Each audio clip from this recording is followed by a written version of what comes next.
Welcome to the affiliate interview series by StatsDrone. Today's guest is Phil Fraser, who is a business coach and also a former affiliate. Let's get to it.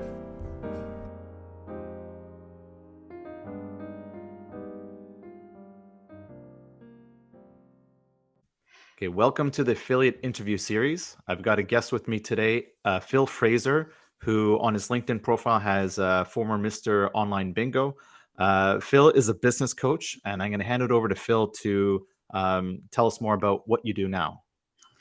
Okay. Hi, John. Thanks for having me on. I am now what I call a business sounding board. So I work with business owners to help them be better business owners. You know, those people who run their own businesses will know and identify that it's lonely at the top. And what I do is I sit with business owners and allow them to discuss whatever topics they want to discuss. It might be problems, it might be opportunities, it might be frustrations, it might be lack of clarity, whatever it might be. The sort of stuff that as a business owner, you don't have anybody else to talk to about. Particularly if you've got a team, and I had this when I was running my business. You don't want to say to the team, "Hey guys, I'm making this up as I go along. I don't know what I'm doing," which was the case for a lot of the time.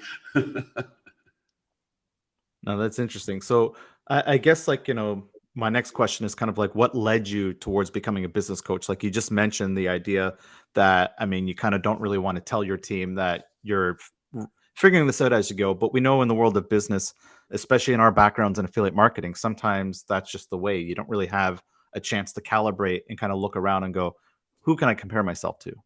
Yeah. The way it happened, I sold my business. It's just coming up to 5 years ago. So we sold to XL Media. And I got out of the business, and it was, okay, what do I do next? And I sat down with a friend of mine who is a business coach, who's a business strategist, and he said, "Hey, you should be a business mentor." And my first response to that was, "Who am I to be a business mentor? I just made it up as I went along," and sort of passed it aside and left it. And what happened was, subsequent to that, I had various friends and contacts who run businesses who started coming to me and say, "Hey, Phil, can I just have 10 minutes of your time? Can we talk about this? Can we talk about that? I've got this issue. I've got this problem. I've got this opportunity." And they seem to get a benefit out of it. So pretty much it was around lockdown time. I sat in the garden thinking, well, what am I going to do? And I thought, well, people seem to be getting a benefit from what I'm doing. And I love talking to people about their businesses. I'm interested in business, and people seem to be getting a benefit from this. So, hey, why don't you, go for it and offer it as a sort of a commercial offering. And it falls somewhere between coach and mentor. And there's a bit of coaching and there's a bit of mentoring, but pretty much it's me listening to business owners and then bouncing ideas around with them. So as a coach, are you also kind of figuring this out as you go, or do you kind of take a bit of talk to other coaches, or kind of like read up on different ways of coaching, especially in the world of business? Yeah, it's interesting, sort of now looking back at my business journey. I think there were 4 different points of our journey when I had somebody external coming in at different levels and at different points in the journey, and most of them were strategic to a specific issue. But I've seen the benefit of what I can do with people in their issue. So the reason I didn't call myself a business coach, I always think a business coach is teaching you, or any type of coach is teaching you to do a particular skill better. So in business, it might be presentation skills, it might be sales, it could be anything. And it's saying, right, you're here at this ability level, I'm going to move you to here. And so I'm nearer a mentor than a coach, but there is some coaching that goes into it. So often what I'm now finding is I'm discussing topics with clients, and the same sort of things come up. And I've written a lot of stuff on my website, and I can say, look, I'm referring to this and referring to that. Now that may be coaching, or it's giving them examples, or it can be giving them structures to work around. So maybe it is coaching, but it's not. I can't say I'm going to make you do this skill better. other than hopefully make you, the whole picture, make you a business owner and make you a better business owner. What are some of the common pitfalls that you're finding, whether you've coached people and seen kind of common problems that business owners get stuck with, or things that you maybe hear and read about? Yeah, I think the most common one, and it's interesting. The reason I think I can coach and help people is that the whole been there and done that. Got the t-shirt, and it's funny because lots of the issues that come up I've done. So I'm speaking from experience, and one of the main ones I find is business owners who've sort of set up a business and it's grown. They've added some staff or whatever it might be, and they are not doing the job of a business of a CEO or a managing director. They're still doing some of the minutiae, some of the really small jobs. And I read this somewhere and I use it a lot now. Are you doing the £10 an hour jobs, the £100 an hour jobs, or the £1,000 an hour jobs? And it's down to this sort of theory of opportunity cost. And what happens is, as your business grows, you either keep hold of stuff you like doing, or you get left with stuff you haven't got somebody else in to do yet, and you carry on doing them. And me coming in from the outside, I'll be talking to business owners and they'll say, well, I do this job and I do this. And I go, well, hang on a minute. Why, you're the CEO of this business. Why are you still doing? And I did it. In my case, I was still sending invoices out when we were a £1 million plus turnover business. Now, how many CEOs send out invoices? So I got a bookkeeper in who could do it better than me, do it quicker than me. I paid her, I'll use the numbers, but it wasn't. I paid her £10 an hour, so I can now do the £100 an hour or £1,000 an hour jobs. And that issue is the one that lots and lots of business owners get stuck with. Would you say that's maybe one of the things that separates, people that don't really get to the next level? Like, is that probably one of the main Yeah, core elements? absolutely, absolutely. And in our business journey, surprise, surprise, every time we took on a member of staff, our turnover and our profit went up because you're expanding your capacity in whatever level that might be. And a lot of people say, well, I can't afford insert job title for what I can't afford an SEO manager, I can't afford a VA, I can't afford a bookkeeper, I can't afford an account manager, whatever, a content writer, whatever it might be. And something that was taught to me, again, right at the start, and this is when we were taking on our first member of staff. And again, that's one of the big step ups. It's a scary step up of taking on a member of staff. Somebody said to me, look, if you take on somebody, let's say they earn £24,000 a year. Okay. So as a business owner, you think, and particularly if it's early in the business journey and you're still growing, you think, £24,000, I can't afford that.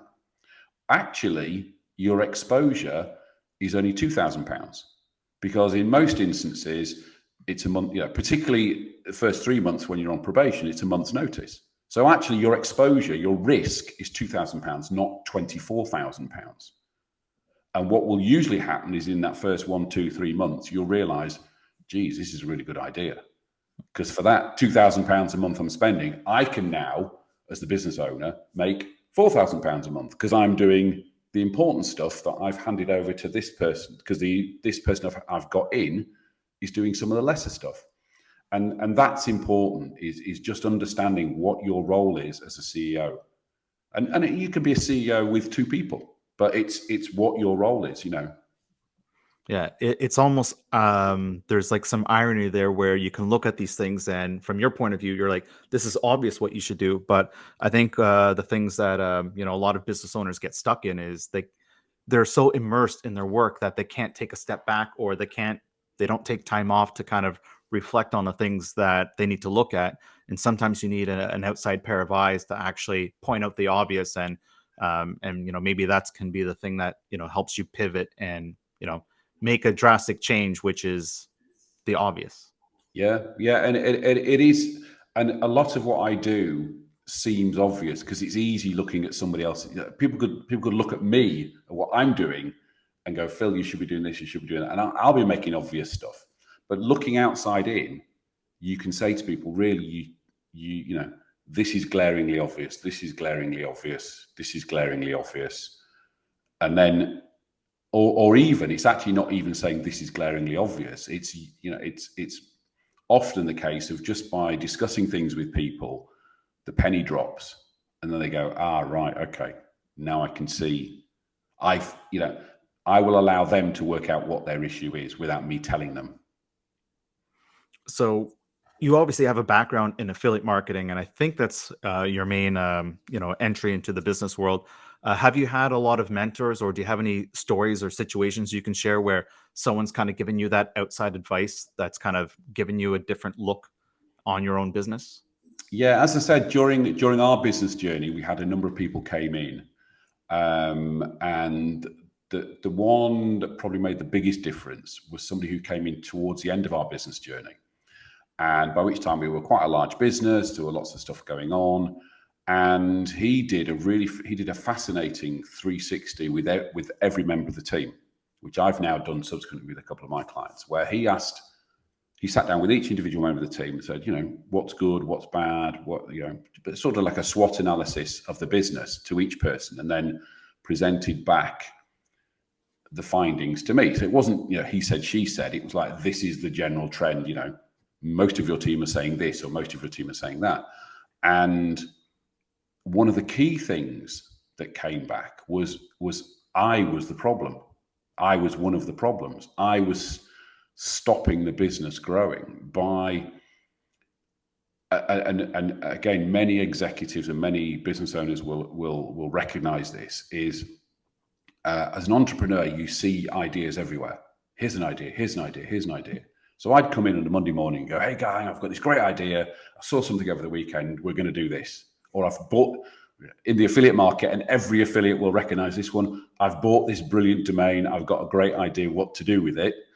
And then the team would go, right, this is my brilliant idea this week. And then I'd go back to them and say, well, why hasn't this been done on the main site, on Which Bingo, for example? And they go, well, we're doing your exciting new project. And it's like, no, we're not doing that anymore. I'm bored with that one. And this guy that came in basically said, look, you have got to get out of the way of this business. You take all your ideas. And he actually said to me, set up a separate company to put all these stupid ideas in and let the guys get on with running the main business. And that was one of the key lessons I learned. And again, I sort of see that. I've got a client at the moment I'm dealing with, and he's got as many affiliates have a portfolio of sites, and the good old 80-20 rule comes in play. And 20% of his work is on his main site, which brings him 80% of his revenue. So looking on the outside in, you go, well, just do that. Well, no. I want to do these other sites because they may get bigger, and I'm spreading my risk. And there are logical reasons for doing it, but looking outside in is like, well, if you didn't do any of the other businesses or any of the other websites, just spend all your time on the main one. But because we're all entrepreneurs and we see these ideas around, everybody does the same thing. So we had a humongous list of domains that I had a brilliant idea for each one, never did. It almost sounds like you're looking at my business and talking about me, where I think if we had this conversation a year ago, I probably would have got red in the face and go, I think he is talking about me. And I've been kind of fortunate enough to listen to enough people to get that feedback and really look in the mirror and go, okay, I'm an ideas person, I'm an entrepreneur by heart, and I like the next best shiny thing, but I've found a way to somehow to reel that in and kind of hold back. And it's interesting watching other people do it, and it's not easy to kind of change and realize that you're the one who's getting in the way. Yeah. And we were very fortunate that we focused on bingo. That's all we did. Despite me very early in our journey dipping a toe in the water in online poker, and then sort of pulling out of that quite quickly because I couldn't work it out. And then later in the journey, trying to get involved in sports betting. And again, just thinking sort of 3 months in, nope, this isn't working, get out of that. And towards the end of our business journey, we then focused on slots specifically. But that was an adjunct to bingo, so that was more logical than the other ones. Well, I'm going to take a note that I wrote down, which I think is interesting. It's, you said, a SWOT analysis of your own business. I mean, normally when you hear the word SWOT, you're like, okay, let's look at my market, my competitors, but you're not really looking inward. And it's the first time I've heard that, and that's very on point. And it's also it's more beneficial doing it with the team because they see things. You know, everybody sees things from a different perspective, but particularly if you do it with your team, you know that your content writer will complain about, you know, how we upload content. Your SEO guy will complain that the designer's not designing it to SEO standards. The designer will say the content looks horrible in my beautiful design. You know, you as the leader, you're never here, so we haven't got a clear strategy. So everybody's pointing the finger at everybody else. But as a leader, you need to be able to take all that on board and go, right. I mean, I had to take on board, Phil, you're getting in the way of the business. Get out of the way of the business. That's that's quite a tough one to take. But as a business owner, you need to take this and go, right, okay, I can see the issues. And sometimes it's something really, really simple, like your SEO guy saying, "Look, I've got too much work to do. I need an SEO executive." And you go, "Okay, let's do it." But unless you've given them the opportunity to express that, sometimes that doesn't come out. Going back to, like, trying to be efficient and hiring the right people. Obviously, it's quite obvious that you could hire the wrong people and spend money and set yourself back. So, what are your takes or tips for hiring the right people? And I think there's a phrase that everyone keeps saying, which is hire slow, fire fast. And I'm sure you're going to say something along those lines. But like, what's your advice on how to hire the right way, and what are best practices? I think there's a number of things we learned along the way, and they both come from different angles. The first was being very, very clear what the role is that you're hiring for and the skill set that is required. So we need, SEO is an easy one. We need an SEO manager who understands online gambling, right? So, and then you can, from that, you can go, well, he needs or she needs 5 years experience, whatever it might be. So you can look at it objectively like that. The other side of it comes completely differently, which is get good people on the bus first and then find a seat for them. So if you come across good people, you think that, just in an interview, this kid's really great, he's got lots of enthusiasm, I could really work with him, he's got some great ideas. Let's get him in the building, get him a desk and a laptop and a screen, and let's just see where it goes. And that sort of fluidity is really good as well, because you're getting good quality people on board. I think the other thing, one of the things, again, we did towards the end of our time was we did, or I did, and then delegated it down to my number two, was we did weekly one-to-ones with all our team. Now that is a great way of getting instant feedback all the time. And you get an understanding of the type of people you're dealing with very, very quickly. Some people will sit in a one-to-one and they'll tell you everything and everything. They'll tell you about the family, the kids, the dog, whatever it might be. Other people won't say anything. But having that conduit to get that feedback in gives you an understanding of people, their strengths. One of the things we said to our team all the time is, what training do you want? Because they're the ones who, rather than me saying, I'm going to put you on this course, what training do you want? Okay, I want training on whatever it might be. We tell them, okay, go away, find a solution. It might be a digital one, it might be a group one, whatever it might be. And I was always not happy, but I always took it on the chin when a member of my team came to me and said, look, I've got another job, I'm leaving. Because it said to me, I've trained somebody up to a degree that somebody else wants them. And, even the most important role in your business, somebody's replaceable. Nobody's irreplaceable. And that's the key thing. One of the key things to remember is, look, and then you get into discussions about the concept of brilliant jerks. So people who are good at their job, but are so toxic with everybody else that you have to bite the bullet and go, right, you've got to go. Despite them being the best salesperson, the best SEO guy you've ever had, the best designer you've ever had, if he's pissing everybody else off, or she's pissing everybody else off, the team are going to look at you as the manager and go, or the leader and go, well, hang on, why is he allowing that to happen? And eventually they'll just go, bollocks, I'm leaving, I'll go somewhere else. But you have to bite the bullet and go, despite you being the best salesperson we've got, I'm getting rid of you. Because as a cumulative thing with the whole team, you're bringing everybody down. And it's something, again, I've seen in a couple of clients where it's quite obvious they have this situation and they find it really, really difficult. And it is difficult. It's very, very difficult. But I'll guarantee the first thing you'll say the day after you get rid of them is, shit, I wish I'd done this earlier. Yeah. I'll say less comments on that. I've had a couple of my own experiences, and it's the same thing. It's at least I get shorter with the time every time that happens. Yeah. So you've obviously gone from starting off as like, probably a one-person show and then growing a business. And now you're back. I'm assuming you're just running this new consulting as the one person again. Yep. What's different? I'm assuming that it's kind of like a mix of a breath of fresh air, but I'm sure you kind of look at the old business and miss some aspects of it. Yeah. Yeah, absolutely right. Absolutely right. And it's we were fortunate to sell the business what I felt was at its peak. So I've got no regrets about selling, but the thing I miss most is the team. And we had a great team, and I'm still in touch with a lot of them. What I'm doing now gives me a lot of flexibility.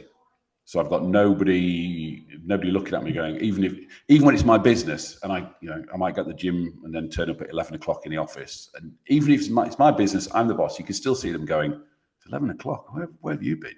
Do you know what I mean? So running your own business and being on your own, I can go wherever I want, do whatever I want. I've got nobody looking at me going, what are you doing? The problem is, and the main problem I found is, having been in online gaming for 18 years and being sort of fairly well known, being able to sort of turn up to any conference or exhibition and people knew who I was and what we did and all that sort of stuff. I'm now in the process of reinventing myself. I go into a networking meeting or something like that, and it's, who are you? Whereas, turn up at EGR or IGB and you'll be like, hi, and that's difficult. That really is difficult. Reinventing yourself. All that credit in the bank in online gaming means absolutely nothing.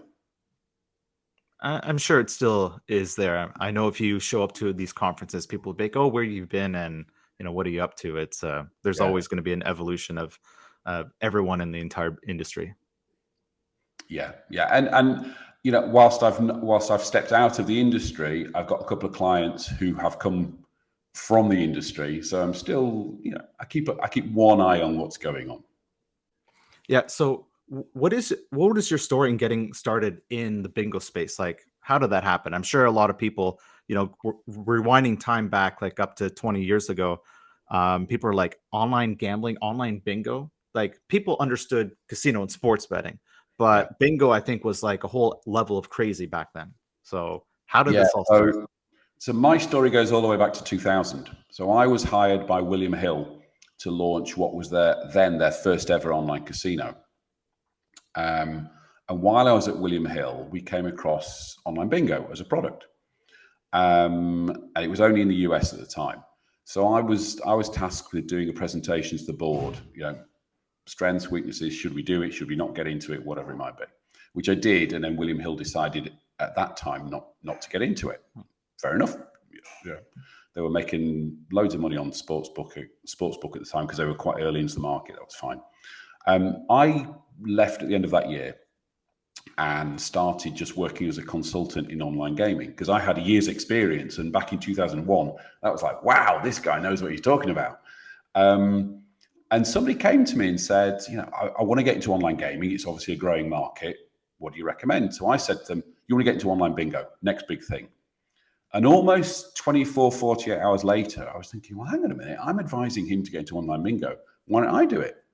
So I sort of dusted down this presentation that I'd done to William Hill, rehashed it, and turned it into an investment pitch and took it out to market to get funding for what would have been the UK's first ever pay-to-play online bingo site. So I was ahead of the market. Got nothing at all, absolutely zero. A couple of nibbles, no money whatsoever. But what happened was I built a very basic website which listed all the US bingo sites that were around at the time. And on it, I'd put a very simple pop-up questionnaire to get some data for my presentation. So sort of age, sex, demographics, spend patterns, that sort of thing. So when I was presenting, it sounded like I knew what I was talking about. And what happened was a number of the bingo sites that were on my website contacted me and said, can we advertise on your website? And I said, yes, and it just so happens my background pre-William Hill, a lot of it was spent selling advertising in newspapers and magazines. So I said, yeah, send me some money and we'll put some banners on the website and we'll go from there. And that was Which Bingo. That's how it started, totally, utterly by accident. It was just myself and my wife. And we were fortunate that we got in very early. And obviously, as the bingo market grew, we grew. And the other thing I think we were very lucky about was the sort of thought process of the bookies was sports betting. Then we'll get into casino. Then we'll get into poker. And obviously, they're all sort of male-dominated products, whereas bingo was a bit of a tangent and was sort of over there, and people don't spend money on bingo. And we were left alone. So we had a lot of the field on our own for many, many years. And the business grew like that. That's how it started. Wow, that's a real interesting story, but it's kind of cool that you really had market share for a long time. And I kind of look at bingo today as being one of those neglected niches that people go, it's not exciting, they don't see the money in it, but we kind of know the money's there. And if anything, I think one more niche that I also believe is just as neglected is lottery. I think everyone's chasing what's shiny, what you see on TV, and it Yep. really comes down to sports, casino, poker. But I guess that's the saying. The riches are in the niches. Yeah, absolutely. And we, as I said, we sort of dabbled our toe in poker when it sort of really took off, sort of 2002, 2003, and got out very, very quickly because I don't understand poker. I don't play poker. I couldn't get my head around it, and just carried on with bingo. So we, up to 2005, when UIGA hit, we were all US. I think we had 85% of our revenue was in the US. So that disappeared overnight when UIGA happened. But we'd already seen that it was coming to the UK. So we had a US version of the site and a UK version of the site. So when everybody decamped from the US to the UK, we were sort of there with the website going, hello, we're here. And obviously we had 5 years experience already of running what became a major affiliate. That's awesome. Phil, thank you so much for doing this. How can people get a hold of you? Okay, so you can usually find me on LinkedIn there most days, or visit my website, which is philfraser.co.uk. Do not go to philfraser.com because that's a medieval costume reenactment company. So if you see pictures of Robin Hood and that type of thing, that's not me. You're on the wrong site. So philfraser.co.uk. Awesome. Thank you.